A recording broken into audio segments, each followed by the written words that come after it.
Hello everyone, it is I, Fable, your new best friend. Have been recording a lot today, so I think you might guys enjoy what I've been posting. If you remember, if you like, comment, and subscribe, or if you want to support me, please help support me. I need as much help as I can get, guys.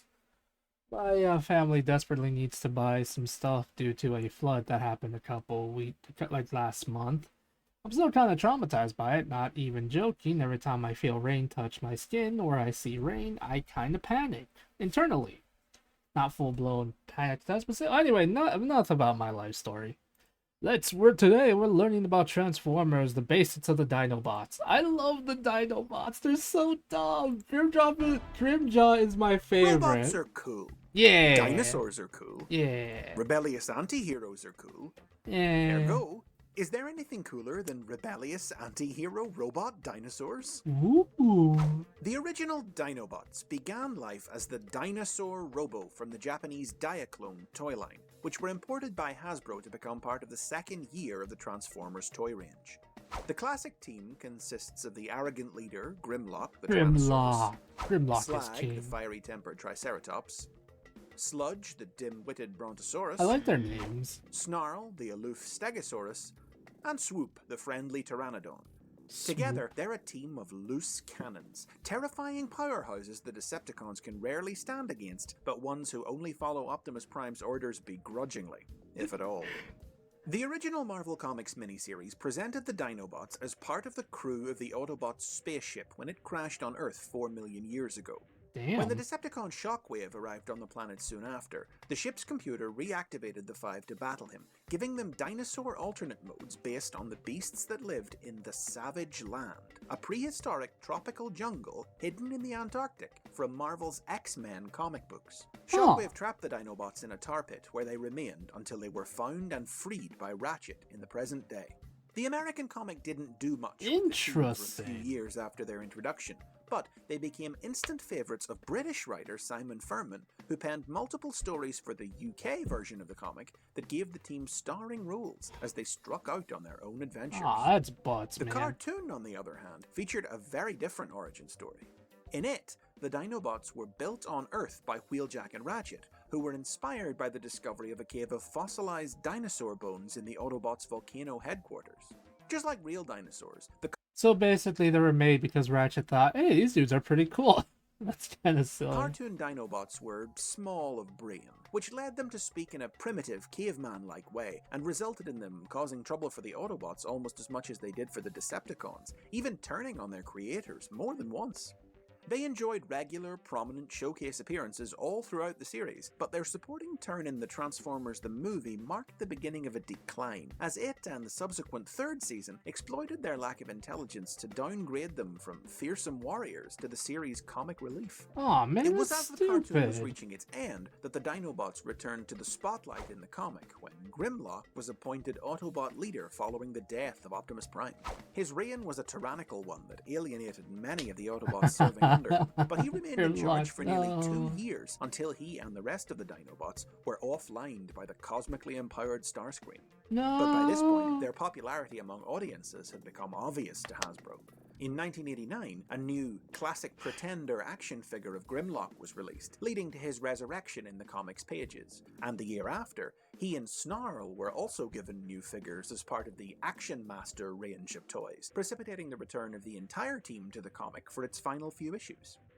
And their popularity persisted when the series was rebooted as Transformers Generation 2, with Grimlock, Slag, and Snarl's original toys made available again, and Jesus Christ, look at that art style. Look at them. They're so beastie looking. It's kind of cool, but at the same time, Jesus Christ. the whole team continuing to appear in the new comic book.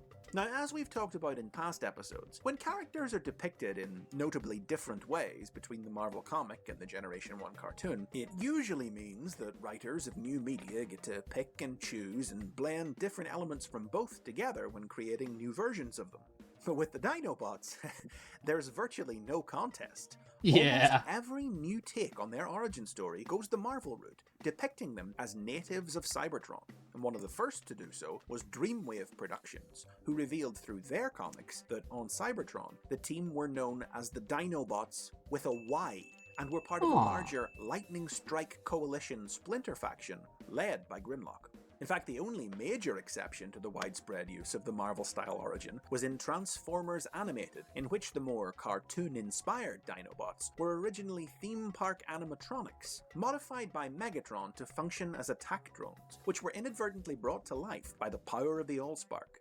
This smaller version of the team consists of Grimlock, who's the only one capable of speech, Swoop, and a Triceratops who was going to be Slag, but had to have his name changed to Snarl when Hasbro discovered that slag is a rude word in the United Kingdom.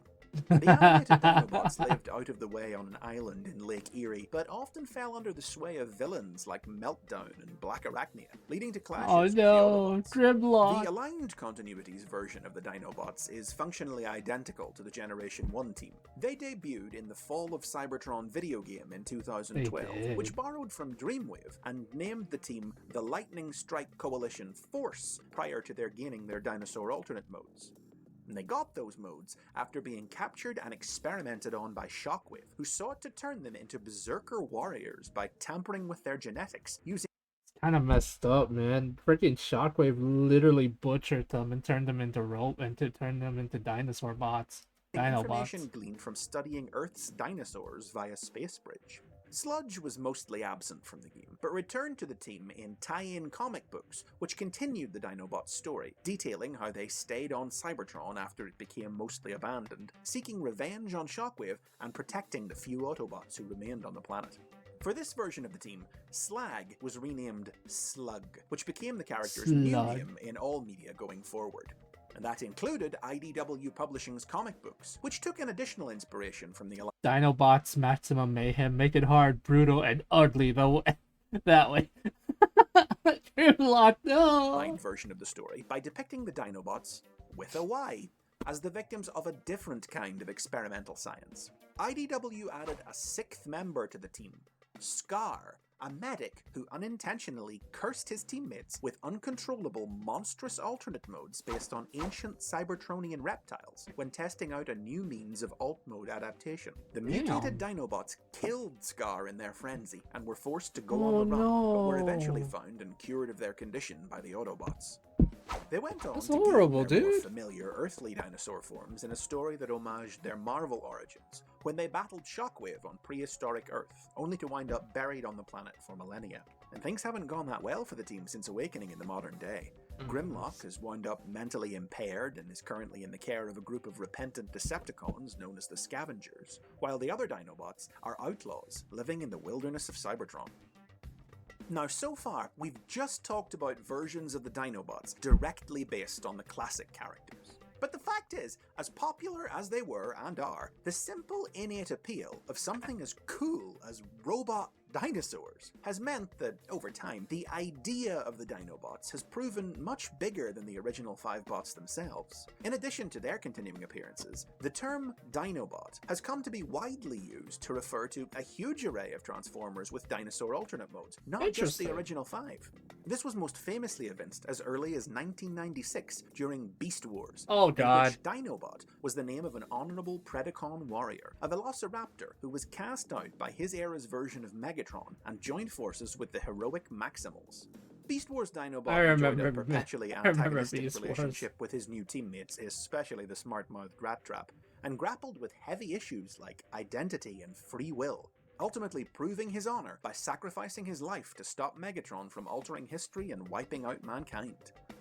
An evil clone was engineered by Megatron to take Dinobot's place, but the original's goodness shone through, and the clone turned on his maker, leading to his ultimate defeat in the Beast Wars. Dinobot was one of the most popular characters of the Beast era, and was the first fan-chosen entry into the Transformers Hall of Fame in 2010. And in fiction, his legacy lived on in the Beast Machines Dinobots, another group of dinosaur beast warriors who carried his DNA. Following the Beast era, the first decade of the 21st century brought many more new Dinobots, some of them brand new characters unrelated to the originals like the Dinobots of the Beast era had been, and others serving as partial homages to the classic team, reusing some of their names if not their forms.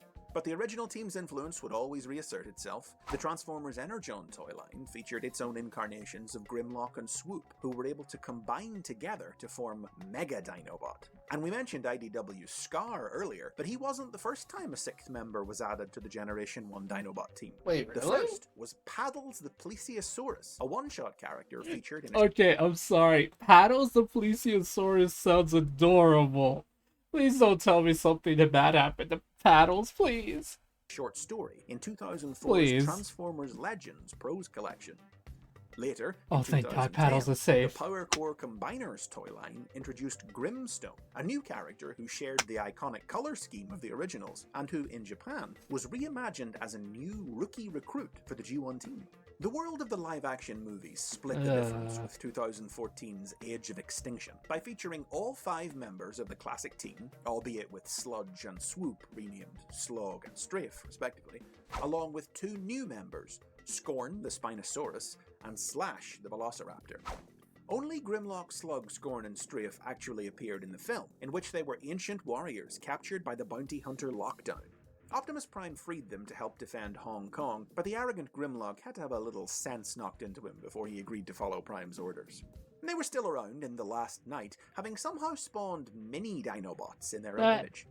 The Age of Extinction Dinobots were heavily featured in the promotional material for the film, despite the fact they only appeared in the movie's final act, and several other series rode that wave of Dinomania. The cast of Rescue Bots all became Dinobots when they took on new dinosaur alternate modes, including Optimus Prime himself. That's kind of cute, the actually. 2015 Robots in Disguise cartoon featured Dinobots as a unique subspecies of Transformer, including a new incarnation of Grimlock. Look at him. Oh, sorry, I gotta go back. Look at him. He's so cute. Subspecies of Transformer, including a new incarnation of Grimlock. Look at my boy. He's so freaking cute. A whole wave of new dinosaur-themed characters was released as part of the Creo building block toy range. And the IDW Dinobots were joined by a new 6th member, the 2-headed alien dinosaur Strafe, the first female Dinobot, who took her name from the Age of Extinction character, who also had 2 heads. And lastly, that brings us to the upcoming Power of the Primes toy line, in which it was recently announced all 5 classic Dinobots will be appearing in their original Generation 1 forms for the first time since the original series, along with a female G1 version of Slash. But that's not all. The toys will be able to combine into a super robot named Volcanicus, a name derived from one of the Creo Dinobot combiners, Volcanicon. But this isn't the first time the Dinobots have combined. That dubious honor belongs to a fan-made mini-comic. Oh, I think I've heard of this. They become the Beast. It was kind of really stupid and sad. Titled The Beast Within, there which it was is. included with the UK DVD release of the Generation 1 cartoon in 2004. Known only as The Beast, this misshapen Dinobot combiner was a mindless monstrosity who was a threat to Autobot and Decepticon alike. It remains to be seen if Volcanicus will be as dangerous, but we can be sure he'll munch metal, bash brains, and generally act prehistoric. Yeah, no, those are the basics on the Dinobots. Which incarnation do you like most? No, I like the Dinobots. They're great. I love Grimlock. Grimlock is king after all. Oh my god. Yeah, guys, anyway, thank you all for coming. I hope you all enjoyed this video. Like, comment, and subscribe. Which one of the Dinobots is your favorite? And why is it Grimlock? If it's not Grimlock, then why isn't it Grimlock? I has to know, chat. I has to know, everyone. Also, yeah, I just want to say thank you all. I'm probably going to fall asleep now because I am tired for some reason. Anyway, thank you all. I'm going to go work on Smart now. Thank you all for coming. You know what to do. Like, comment, and subscribe. Tell me who your favorite Dinobot is. Why is it Grimlock? And all that good stuff. Bye.